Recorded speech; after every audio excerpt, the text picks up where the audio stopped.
So continue with the same chapter issue of debentures. जो आपको topic other than cash वाले में problem आई है, सम नंबर 20th में, मैं वो करवा रहा हूँ आपको।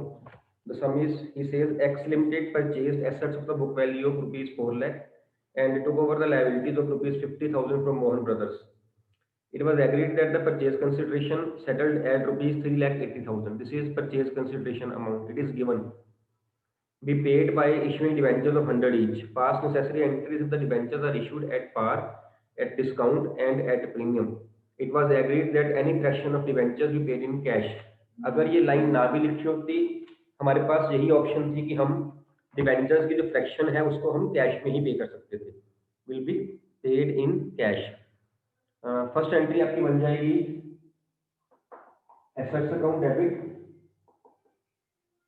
To liabilities account to vendor का नेम क्या है? From Mohan brothers. Mohan brothers account. Fine. Assets purchase की है 4 लाख की और लायबिलिटीज हैं 50,000 की and the purchase consideration is worth ₹3,80,000 which means debit side जो है वो छोटी आ रही है, तो हम यहाँ पे गुडविल अकाउंट जो है वो डेबिट कर देंगे ₹5,30,000। फर्स्ट एंट्री होपफुली आपकी ये ठीक होगी। ठीक। Second, this is common entry. Then case number 1 when the debentures are issued at par, तो एट पार वाली एंट्री तो वही होगी मोहन ब्रदर्स डेबिट 2% डिबेंचर्स 3,80,000 के साथ, तो सेम ही है। सेकंड केस है when the debentures have been issued at a discount of 10%, तो बेसिक एंट्री जो आपकी रहेगी वो रहेगी Mohan brothers account debit 3,80,000 discount on issue debit 2% debentures, and you know when the debentures are issued at premium or discount, number of debentures have to be calculated. In this case number of debentures will be purchase consideration, यही होता है formula, divided by issue price पर debenture. यहाँ पे है discount 10% और debenture 100 rupees का है, डिवाइडेड बाय 90। कितने डिबेंचर आइए पॉइंट्स में कितना आया? 4,222.2 4,222.222 ऐसे कुछ आ रहा था, है ना? ऐसे ही आ रहा है, तो 422.22 यही है। तो हम जो डिबेंचर इशू करेंगे वो हम करेंगे 4,222। इसको राउंड ऑफ नहीं करना है, चाहिए 422.567 भी होता, हम तब भी राउंड ऑफ नहीं करेंगे, because clearly it is mentioned any fraction of debentures will be paid in cash. Round of नहीं कर सकते। अगर राउंड ऑफ भी कर देंगे तब भी कैश आएगा। अगर राउंड ऑफ भी करेंगे ना, इसको सपोज इसको राउंड ऑफ कर देते हैं, it will remain same 422, because point के बाद 2 है, 5 या ऊपर ज्यादा नहीं है। राउंड ऑफ किया तब भी इतना ही आ रहा है 4,222। ठीक है, तो हम 4,222 के साथ जो है वो फेस वैल्यू कितनी है, वो फेस वैल्यू 100 के साथ मल्टीप्लाई करेंगे, डिबेंचर्स में आ जाएगा। It will be 422 into 100 4,222.00। Discount है 10 रुपीज के हिसाब से, डिस्काउंट में आ जाएगा 4,222.00। Now you will find that balances आपस में डेबिट और क्रेडिट के मैच नहीं कर रहे हैं, 20 रुपए का डिफरेंस आ रहा है। अगर आप चेक करोगे तो वो उस 20 रुपए की बात कर रहा है। यहाँ इसको प्लस कर रहे हैं, ये आपका बन रहा है 4,22,220। ये आपका बन रहा है 4,22,200। डिफरेंस ही says will be paid in cash, to cash 20 rupees. Fraction of debentures will be paid in cash. Done? अगर ना कहा होता हम तब भी ऐसे ही करना था, है ना?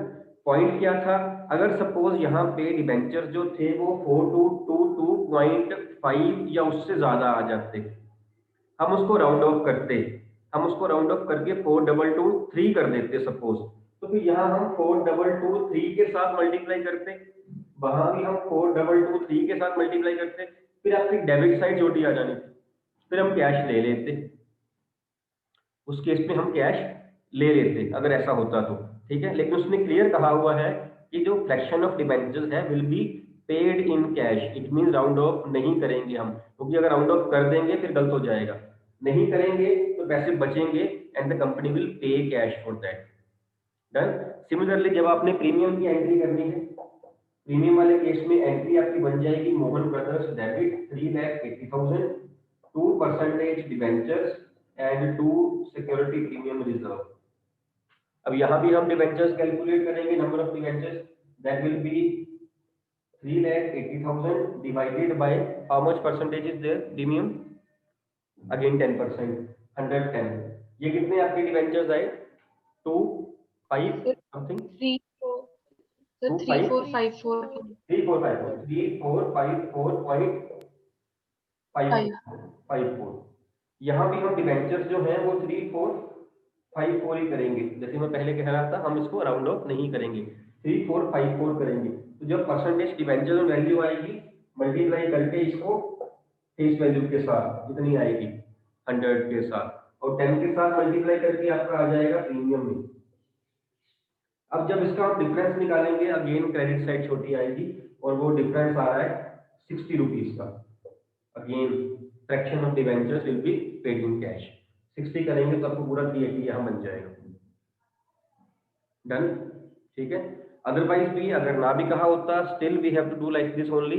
हम डिवेंचर्स को फ्रैक्शन में नहीं देंगे, राउंड ऑफ भी नहीं करेंगे। अगर ना कहा गया हो राउंड ऑफ कर सकते हैं, ऐसा नहीं यहाँ नहीं कर सकते, बिकॉज हम क्लियरली कह रहा है पेड इन कैश, है ना। अगर राउंड ऑफ कर देंगे इसको तो फिर ये अमाउंट बढ़ जाएगी, डेबिट साइड छोटी आ जाएगी, डेबिट साइड में हम कैश रिसीव कर लेंगे। जब सम में नहीं क्या कहा गया है फ्रैक्शन ऑफ डिवेंचर, चाहे आप कैश में ले लो चाहे आप कैश में दे दो, आपकी मर्जी है, राउंड ऑफ करने के बाद, है ना। कहा गया हुआ है तो जैसा कहा है वैसा ही करना पड़ेगा। उसने कहा है पे कर दो तो पूरे के पूरे डिवेंचर इश्यू करो, ऊपर का जो पैसा है वो पे कर दो। ठीक है ये बात। और कोई पॉइंट किसी सम में आया है?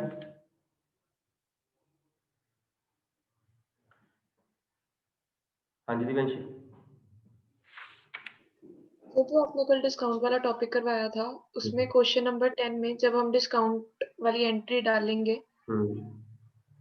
तो वो 25 5 और 20 के साथ डालेंगे कि 15 5 और 20 के साथ? 100 रुपीज का डिवेंचर था, 5 रुपीज जो है वो डिस्काउंट है, 20% ऑन अलॉटमेंट। जो अमाउंट दी होती है ना दिव्यांशी, वो नेट अमाउंट दी होती है, नेट अमाउंट दी होती है, जो हमने लेना होता है पैसा, उसकी बात हो रही होती है। 100 वाला डिवेंचर वो कहता है 25% ऑन एप्लीकेशन, यही कह रहा है वो, 20% on allotment and balance on first and final call, यही कह रहा है। Now this 20 means 25 minus 5। इसका मतलब ये इट मींस रिमेनिंग 50 रुपीज जो है वो आपके फर्स्ट कॉल में आ जाएंगे, बैलेंस आफ्टर 3 मंथ। 25%, 20% एंड जो बैलेंस बच गया। अब ये 20 मींस नेट अमाउंट दी हुई जो हमने रिसीव करनी है। ये 5 रुपीज का डिस्काउंट दिया है 5%, 25 माइनस 5 करके ये बन रहा है, बाकी 50 रुपये यहाँ पे आएंगे। ठीक, ओके सर। Anything else? हमारा एक सम सही काउंट ऐसे करना है। हाँ जी बोलो बोलो बोलो। तो 14th क्वेश्चन में उन्होंने कुछ बोला नहीं हुआ कि एसेट परचेज किया, बिजनेस परचेज किया, तो उसकी जर्नल एंट्री क्या है? बिजनेस परचेज किया है 4 रुपीज 2 लाख, आप बिजनेस परचेज ही लिखोगे, यहाँ पे लाइबिलिटीज नहीं आपको दी हुई है ना, उसने सम में ही बोल दिया है कि बिजनेस परचेज किया है। ठीक, अगर लिखा होता एसेट्स परचेज किए हैं, फिर नरेशन में हम एसेट्स परचेज कर लेते हैं। आप नरेशन की बात कर रहे हो या आप एंट्री की बात कर रहे हो? एंट्री में क्या टू वेंडर, ऊपर डेबिट में क्या? Assets, assets establish business purchase किया 2 लाख रुपीज का, नेटवर्थ दे दी है, assets account debit to vendor कर दीजिए, then vendor account debit to bank कर दीजिए 65 के साथ, बाकी के पैसे जो है उसको वो डिवेंचर दे दीजिए, एसेट्स ही कर दीजिए। Okay sir, okay sir. और भी है दिव्यांशी? No sir. ठीक है, कनिका बोलो बच्चे। सर जो 10th क्वेश्चन है उसमें जो डिस्काउंट वाली एंट्री डालनी है उसके अमाउंट्स बता दो। हाँ यही वाला, यस सर। ये वाला है ना, दैट डिवेंचर अलॉटमेंट डेबिट ₹20 पर डिवेंचर की बात कर रहा हूँ, चलेगा पर डिवेंचर, है ना, मल्टीप्लाई कर लेना। यस 12 डिवेंचर है, debenture allotment debit ₹20, discount on issue debit ₹5, 2% debentures ₹25। ठीक है, ओके सर। और भी है कनिका? सर 18 क्वेश्चन, हाँ जी बोलिए। उसमें केस बता दो, केस 1 और case 2। Star Limited took over the assets of 660 and liabilities of 80 and of Moon Limited for ₹6 lakh. Give necessary entry 6, 60 and 80, 580, 20 का आपका आ रहा है गुडविल, 20 की आ रही है ना गुडविल, ज्यादा पैसे दे रही है ना उसको, 660, 580, 20 गुडविल आ गई Kanika. Yes sir. First entry में प्रॉब्लम कहाँ आई है, डिवेंचर इशू करने वाले पॉइंट में। Yes sir. The purchase consideration was payable 10% in cash। जो 6 लाख दी हुई है आपको परचेज कंसिडरेशन ही है ना। 10% mean 60,000 has been paid in cash and balance कितना बच गया 540 का उसका। एंड 540 का वो कहता है कि डिवेंचर्स दे दिए हमने पार पे 5400 डिवेंचर्स वैसे ही निकाल के रखे हुए हैं हमारे लिए, उन्होंने निकालने की जरूरत नहीं थी। अदरवाइज अगर डिवेंचर्स निकालने हो, ये नहीं कि पार वाले केस में हम निकाल नहीं सकते, एक्चुअली जरूरत नहीं है निकालने की। पार वाले केस में अगर निकालना हो ना, अगर सपोज निकालना हो, जैसे ये वाला केस पार का केस था, तो purchase consideration over issue price 3800, फिर 3800 को यहाँ मल्टीप्लाई कर दीजिए, वो फिर 380 आ जाएगा। जरूरत नहीं है निकालने की। अगर सपोज हम पूछ ही ले कि how many debentures have been issued, तो 3800 हैव बीन इशूड। हम निकालते नहीं है बिकॉज हमने डेबिट और क्रेडिट में अमाउंट सेम डालनी होती है। There is no need of calculating debenture, otherwise debentures can be calculated, formula same ही है, divided by issue price. Premium में इशू प्राइस बढ़ा के, डिस्काउंट में इशू प्राइस कम करके, और यहाँ उसने 5400 बोल दिया है। 5400 डिवेंचर्स हैं, एक डिवेंचर 100 रुपए का है, तो 5,40,000 के डिवेंचर्स बन गए, which means debentures have been issued at par. हमने 540 उसके देने थे ना, 6 लाख रुपीस की परचेज कंसिडरेशन थी, 10% हमने उसको कैश दे दिया, बच गया 540। तो 540 जो है हमने उसको डिबेंचर्स में दे दिया, और नंबर ऑफ डिबेंचर्स ये हैं 5400। 5400 को आप फेस वैल्यू से मल्टीप्लाई करो तो 540 ही बन रहा है, which means the debentures have been issued at par। Second case में है the purchase consideration again was payable 10% in cash and the balance in 4500 debentures of 100 each issued at premium। आपके इसने डिबेंचर्स पहले ही निकाल के दिए हुए हैं। अगर वो कहता कि 20% प्रीमियम पे इशू किए, तो हमें नंबर ऑफ डिबेंचर्स निकालने पड़ने थे, जो कि यहाँ उसने पहले ही दिए हुए हैं। आपने यही एंट्री पास कर देनी है। यहाँ पे Star Limited debit rupees 5,40,000 and here 4,50,000 and here 90,000। Number of debentures we don't have any need to calculate it because already हमें दिए हुए हैं ये। करेंगे, ठीक है। Yes sir. और पॉइंट भी है बच्चे? सर सर यस, एक 16 क्वेश्चन जी सर, उसमें अगर जब बोलो। पार वाली एंट्री करते हैं तो 1,35,000 से हम एंट्री करते हैं, बट जब हम पीछे आंसर देखते हैं तो 1,35,1,350 लिखा हुआ है आंसर। वो नंबर ऑफ डिबेंचर में लिखा हो बेटा कहीं। पर सर यहाँ पे तो निकालना ही नहीं हमने, क्योंकि पार है। हाँ तो मैं पहले ही कह रहा था, मैं तो अभी कहा है कि हम निकाल सकते हैं, उसने वैसे बता दिया आपको। नंबर ऑफ डिबेंचर तो इशू कर रहा है ना वो, उसने नंबर ऑफ डिबेंचर हमें निकालने की जरूरत नहीं है बिकॉज डेबिट और क्रेडिट में अमाउंट सेम रहती है, हमें जरूरत ही नहीं। Yes, जितनी sir. वेंडर के ऊपर आई उतनी हमें डेबिट में लिख देनी है, क्रेडिट में हमारे पास अमाउंट ही एक है, अकाउंट ही एक है, हमें वहां से अमाउंट ही लिखनी है। उसने पूछा नहीं है, नो डाउट आपकी बात ठीक है, उसने पूछा नहीं है, उसने बता दिया है, एडिशनल आंसर उसने दे दिया है ना। क्या पता ये क्वेश्चन बन जाए। हम नंबर ऑफ डिवेंचर्स निकालते हैं प्रीमियम वाले केस में या सिर्फ डिस्काउंट वाले केस में, वो आपको पार में बोले कि कैलकुलेट नंबर ऑफ डिवेंचर्स, फिर आप क्या करोगे, आपको निकालने पड़ेंगे ना। फिर परचेज कंसिडरेशन को फार्मूला सेम रहेगा, चाहे पार है, चाहे प्रीमियम, चाहे डिस्काउंट। उसने क्या है, आप नंबर ऑफ डिवेंचर्स निकाल दीजिए। अगर वो पार पे है, नंबर ऑफ डिवेंचर्स तो होने ही है ना, ये थोड़ी है कि पार पे तो नंबर ऑफ डिवेंचर्स ही नहीं होने, वो तो हो रहे हैं, हम नहीं निकाल रहे हैं बिकॉज हमें जरूरत नहीं है निकालने की। यहाँ प्रीमियम डिस्काउंट में हम जरूरत होती है, अमाउंट 3 होती है हमारे पास, किसमें कितनी डालनी है उसके लिए निकालना पड़ता है। यहाँ हमें जरूरत नहीं है, but still the debentures are to be issued, number of debentures are required by the company, तो वो होता ही है ना। यहाँ पे उसने 135,000 को 100 से डिवाइड करके फेस वैल्यू और इशू प्राइस सेम था, उसने 1350 डिवेंचर्स निकाल दी। 1 मार्कर बन सकता है, बड़ा इजीली बन सकता है 1 मार्कर ये, है ना। अगर कंफ्यूज करना हो, अगर ट्विस्ट देना हो सम में, पार पे देके नंबर ऑफ डिवेंचर पूछ लो, बच्चों ने किया होगा प्रीमियम डिस्काउंट पे, ये नहीं पता कि उल्टा इजी है, 100 से ही डिवाइड करना है फेस वैल्यू से, है ना। यस सर, थैंक और यू। भी है बच्चे? No sir. हाँ जी गुरलीन बोलो बेटा। सर इलस्ट्रेशन नंबर 6 में अमाउंट्स कैसे डालनी है वो बता दो। इलस्ट्रेशन नंबर 6, या sum number 6? Illustration. Illustration number sums कर लिए सारे आपने बेटा? सम्स नहीं किया? चलिए देखिए 9.13 पेज नंबर पे है illustration number 6। Issue of debentures at premium issue price payable in lump sum oversubscribed, excess money rejected. Okay.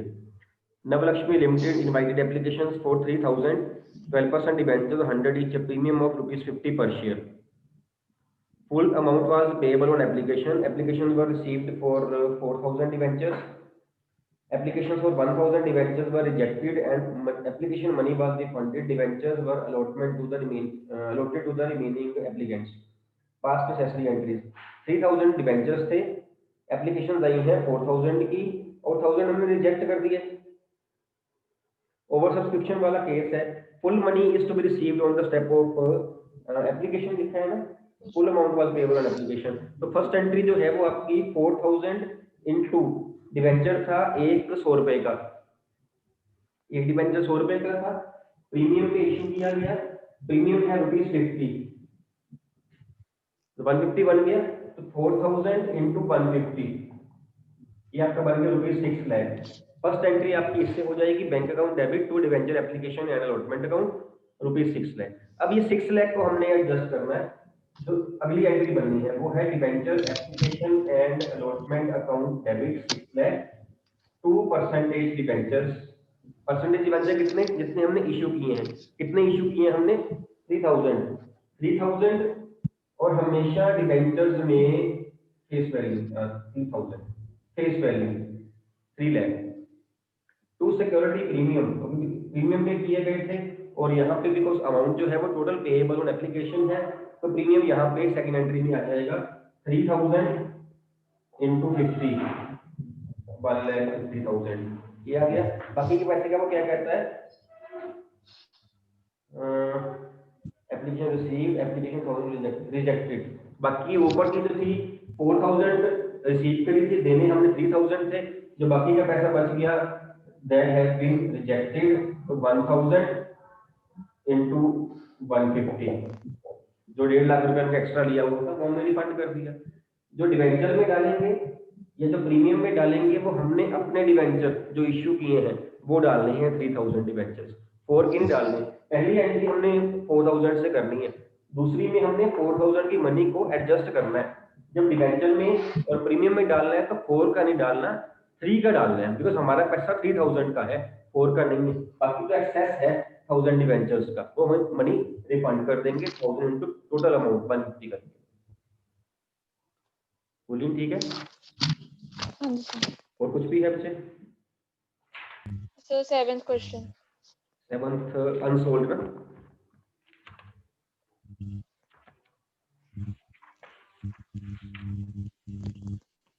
इसमें क्या है, अलोक लिमिटेड वाला सम है बेटा। हाँ जी sir.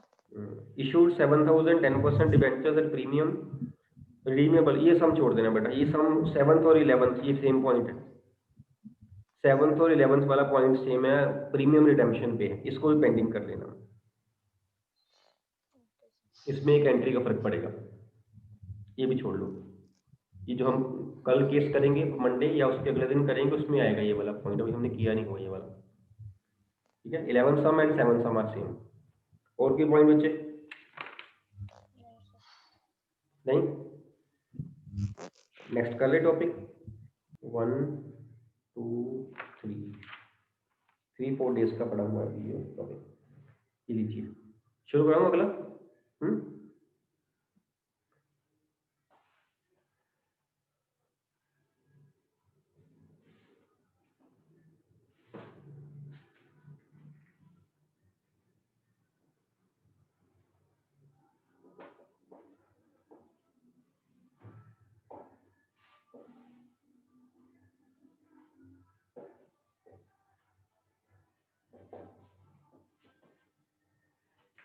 Issue of debentures as collateral security. Issue of debentures as collateral security. हम debentures को क्या करते हैं, हम सपोज हमने किसी बैंक से लोन लिया, बैंक से लोन लिया सपोज ₹10 लाख का, फाइन। अब बैंक जब लोन देता है तो क्या करता है, हमसे वो सिक्योरिटी ले लेता है कि अगर आपने सपोज 5 साल की बात है, जो लोन लिया है वो 5 साल का, अगर मैंने 5 साल के बाद लोन वापस नहीं किया तो बैंक ने मेरी कोई ना कोई एसेट मॉर्गेज कर लेनी है, अपने पास रख लेनी है, और जो पैसा है अगर मैं नहीं पे कर पाया तो बैंक ने मेरी वो प्रॉपर्टी एसेट को सेल करके अपने लोन का पैसा रिकवर कर लेना है। ठीक है, ये बात यही होता है ना। ये bank loan is secured loan, kind of secured loan, जिसके लिए हमें एक सिक्योरिटी देनी पड़ती है। अगर पैसा जो है वो बोरोवर वापस ना कर पाए तो बैंक उस प्रॉपर्टी को सेल करके अपना पैसा रिकवर कर लेगा, बैंक का पैसा हराइए। लेकिन यहाँ इस केस में भी देखो बैंक ने अपने लिए एक पॉजिटिव पॉइंट रखा हुआ है, बट स्टिल यहाँ भी बैंक के लिए एक नेगेटिव पॉइंट है। सपोज मैंने आज एक बैंक लोन लिया 10 लाख रुपए का, मेरे पास एक 10 लाख रुपए की प्लांट मशीनरी पड़ी थी, मैंने उसको बैंक को मॉर्गेज कर दिया कि आप रख लो, और लिया लोन मैंने 5 साल के लिए कि अगर मैंने 5 साल के बाद पैसा वापस नहीं किया ना तो आप मेरी प्लांट मशीनरी सेल कर देना। बट द थिंग इज कि 5 साल के बाद प्लांट मशीनरी की वैल्यू 10 लाख नहीं होगी, तब तक मैंने स्क्रैप ही ना हो जाए कहीं, वो लाख 2 लाख रुपया 3-4 लाख रुपया होगी। अगर मैंने पैसा नहीं वापस किया, बैंक अपना पैसा कहाँ से रिकवर करेगा, क्योंकि लोन तो मेरा खड़ा है 10 लाख रुपए का, वो तो मैंने 5 साल के दे दिए, मशीनरी भी मैं ही यूज कर रहा हूँ, जब मैं यूज कर रहा हूँ तो डेप्रिशिएट भी हो रही है, जब डेप्रिशिएट हो रही है वैल्यू कम हो रही है इसकी, 5 साल के बाद मशीनरी की वैल्यू रहती है 2 लाख रुपया सपोज, और बैंक मेरे को बोलता है कि वापस कर लोन, अगर मैंने वापस नहीं किया बैंक पैसा कहाँ से रिकवर करेगा, 2 लाख कोई रिकवर करेगा, बैंक को 10 लाख चाहिए, तो बैंक उसके लिए एक एडिशनल सिक्योरिटी मांगता है कि एक और सिक्योरिटी दे दो मेरे को। Collateral means additional security, collateral का वर्ड का मतलब है एडिशनल यहाँ पे, ठीक। बैंक हमसे एडिशनल सिक्योरिटी मांगता है, तो हम उसको कोई एसेट नहीं मॉर्गेज करते हैं, अपनी एक और एसेट नहीं मॉर्गेज करता है बिजनेस, वो क्या करता है उसको डिबेंचर इशू कर देता है कि अगर कल को सपोज मैंने लोन वापस नहीं किया तो आप ये डिबेंचर रखो, आप डिबेंचर जैसे शेयर बिकते हैं ओपन मार्केट में, ऐसे डिबेंचर बिकते हैं ओपन मार्केट में, आप डिबेंचर रखो, और अगर मैंने वापस नहीं किया पैसा तो आप डिबेंचर जो मेरे बेच के पैसा अपना रिकवर कर लेना। This is the issue of debentures as additional security as a collateral security. Now as far as the accounting treatment of this is concerned, business के पास दो मेथड्स हैं, बिजनेस इसको रिकॉर्ड कर भी सकता है, बिजनेस इसको रिकॉर्ड नहीं भी कर सकता, दोनों मेथड से हम एंट्रीज करते हैं। When the company records such issue,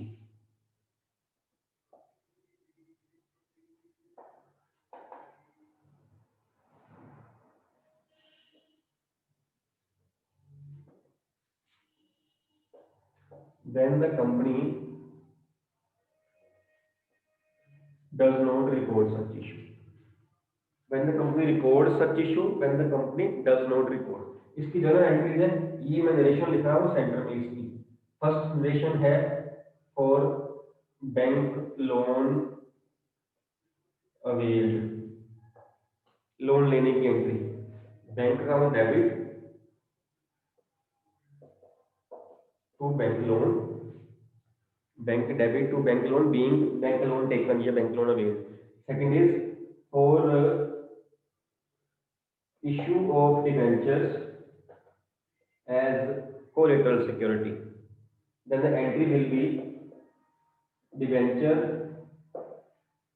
suspense account debit to percentage debentures, debenture suspense account debit, because यही डिवेंचर हमारी एसेट भी है, यही हमारी लायबिलिटी भी है ना, हमने इशू कर दी है, लेकिन वो काम उसके तब आने हैं अगर हमने लोन वापस नहीं किया, ये हमारी ही एसेट हमारी ही लायबिलिटी, हमने कुछ नहीं करना है, ये सिर्फ एंट्री पास करने के लिए कर रहे हैं।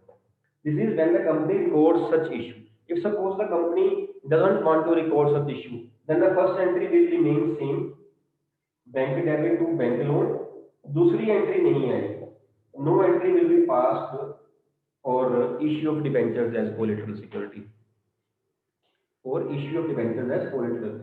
When the company records such issue, सिर्फ डिबेंचर के इशू करना रिकॉर्ड करने की बात हो रही है, बैंक लोन की एंट्री करनी ही पड़नी है, बैंक लोन हो या कोई और लोन भी हो उसकी एंट्री करनी ही पड़नी है। जो रिकॉर्ड या डज नॉट रिकॉर्ड वाली ऑप्शन है कंपनी के पास, वो डिबेंचर्स की एंट्री पास करने की ऑप्शन है। क्लियर? अगर हम इसकी बैलेंस शीट बनाए, सपोज बैलेंस शीट बनाए इस केस की, व्हेन द कंपनी रिकॉर्ड्स, तो बैलेंस शीट में जो बैंक अकाउंट है वो कहाँ पे आएगा, बैंक कहाँ पे आएगा, cash and cash equivalents. Cash and cash equivalent में हो गया, ये आ गया। बैंक लोन कहाँ आएगा, bank loan the non current liabilities. Non current liabilities में लॉन्ग टर्म बोरिंग्स, हम एज्यूम कर रहे हैं कि सपोज 5 साल के लिए है तो ना। देन डिवेंचर्स कहाँ आएंगे, ये वाले, लॉन्ग टर्म बोरोइंग्स। ये भी लॉन्ग टर्म बोरिंग्स में। और डिवेंचर सस्पेंस जो रहेगा, ये नया पॉइंट है, बिकॉज सारे पॉइंट पहले हम कर चुके हैं। डिवेंचर सस्पेंस जो है वो डिवेंचर्स में से माइनस कर दिया जाएगा, नेट इफेक्ट हम नील दिखाएंगे। मैं इसको नोट्स टू अकाउंट्स में आगे दिखा देता हूँ आपको। नोट्स टू अकाउंट्स में जो आपका आएगा, that will be say long term borrowings, bank loan. Suppose the amount is 10 lakh, here also 10 lakh। Bank loan long term borrowing में rupees 10 lakh। Debentures percentage, debentures 10 lakh minus debenture suspense 10 lakh nil, total of long term borrowings 10 lakh। Mean आपने debentures को long term borrowing में दिखाना है, लेकिन debenture suspense को asset में नहीं दिखा देना, क्योंकि वो डेबिट है, एसेट में नहीं दिखाएंगे उसको, हम उस डिबेंचर से ही माइनस कर देंगे, बिकॉज ये डिबेंचर और ये डिबेंचर सस्पेंस एक ही बात है, आपस में ही कंपनसेट हो रहे हैं वो, डिबेंचर्स माइनस डिबेंचर सस्पेंस। तो net amount of liability in this case will be nil. And bank loan जो लिया है वो 10 lakh का है, वही हमारी लायबिलिटी है। It means total long term boring will be rupees 10 lakh only. I hope I am clear, है ना। अगर यहाँ पे बात हो, इधर हो, जब कंपनी रिकॉर्ड नहीं कर रही है तो लॉन्ग टर्म बोरिंग्स में सिर्फ बैंक लोन आ जाएगा 10 lakh का, बस, और नहीं कुछ आपने लिखना है वहां पे, क्योंकि हमने ये एंट्री हमने रिकॉर्ड ही नहीं करी। लेकिन साथ में आपने यहाँ बैंक लोन की ब्रैकेट में लिख देना है, secured against issue of debentures as collateral security। Bank loan की ब्रैकेट में नीचे उसकी इंफॉर्मेशन दे देनी है, taking principle of full disclosure in mind, कि bank loan has been secured against issue of debentures. कितने डिबेंचर्स हैं, कितनी परसेंटेज डिबेंचर्स हैं बता के, issue of suppose 1 lakh debentures of 10 each, है ना, 1 lakh 10% debentures of 10 each as collateral security, पूरा वहां पे बताना है। In case the company doesn't want to record such issue of debentures. Done. अब जब कंपनी ने बैंक लोन लिया, जब कंपनी ने बैंक लोन लिया तो कंपनी बैंक लोन पे इंटरेस्ट पे करेगी, करेगी ही, बिकॉज लोन लिया हुआ है। इधर कंपनी ने डिबेंचर भी इशू कर दिए, कंपनी इस पे भी इंटरेस्ट पे करेगी। अदरवाइज डिबेंचर्स पे इंटरेस्ट होता है, but when the debentures are issued as collateral security then interest is not paid on debentures, क्योंकि हम बैंक लोन पे कर रहे हैं। अगर कंपनी बैंक लोन पे भी इंटरेस्ट पे करे, डिबेंचर्स इशू किए हैं उस पर भी इंटरेस्ट पे कर दे, कंपनी 2 बार ही पे कर देगी इंटरेस्ट, है ना। अगर डिबेंचर्स कोलेटरल सिक्योरिटी के हिसाब से इशू हुए हैं, तब उन डिबेंचर्स पे कोई इंटरेस्ट नहीं पे करती है company, because company is already paying interest on bank loan. ठीक, क्लियर है ये बात सिर्फ इस चीज को डिस्क्लोज करने की है कि आपने बुक्स में शो करना है कंपनी ने कि नहीं करना है। अगर करना है तो एक एंट्री एडिशनल है और एक ये ट्रीटमेंट एडिशनल है, ये वाली। अगर नहीं शो करना है तो इसकी एंट्री ऐसे ही आ जाएगी, और ट्रीटमेंट में बैंक लोन के नीचे आप लिख दोगे secured against issue of these many debentures as collateral security, because full information is to be given as per principle of full disclosure. ठीक है ये बात। कोई पॉइंट पूछना है तो पूछ लीजिए। आपको सामने बताया गया होगा कि कंपनी जो है वो रिकॉर्ड कर रही है या नहीं रिकॉर्ड कर रही है। अगर नहीं बताया गया हो तो आप एजम्पशन लेके जैसे मर्जी आप कर सकते हो। आपने एज्यूम कर लेना कि assuming that the company is issue recording such issue और is not recording such issue. Yes Divyanshi. Sir अगर बैंक लोन पे कंपनी इंटरेस्ट पे कर रही है तो उसकी जर्नल एंट्री नहीं शो करेंगे? उसकी एंट्री वाला केस भी आना है, हमने वो किया नहीं हुआ बेटा। यहाँ पे हम सिर्फ कोलेटरल सिक्योरिटी की बात कर रहे हैं। जब उसका इंटरेस्ट पे करना है तो आज नहीं पे करना है, वो साल के बाद पे करना है, है ना। आज हम जब इशू कर रहे हैं, लोन ले रहे हैं, हम तब की एंट्री की बात कर रहे हैं। ठीक है, वो जब एंट्री आएगी वो इंटरेस्ट पे करने की सिंपल इंटरेस्ट एंट्री बन जाएगी, interest on bank loan debit to bank account. यही एंट्री बन जाएगी। और वो टॉपिक भी हमारा है, इंटरेस्ट ऑन डिबेंचर्स का ज़्यादा टॉपिक है, वो इंटरेस्ट ऑन बैंक लोन का तो नहीं है। अगर बैंक लोन पे करना हो तो interest on bank loan debit to bank account, ये एंट्री पास कर दीजिए, ठीक है। और ओके सर। वो पे कब करना है, आज नहीं पे करना, आज हम लोन ले रहे हैं, हमने तो वो 6 महीने या साल के बाद जब भी सब में कहा गया हो तब की एंट्री पास करनी है, ना कहा गया हो साल के बाद की एंट्री पास करनी है हमने, आज नहीं एंट्री, क्योंकि आज तो लोन लिया है, इमीडिएटली हम इंटरेस्ट नहीं पे करेंगे, हमने तो पैसा भी नहीं यूज किया अभी। Okay sir. और कोई पॉइंट बेटा किसी को?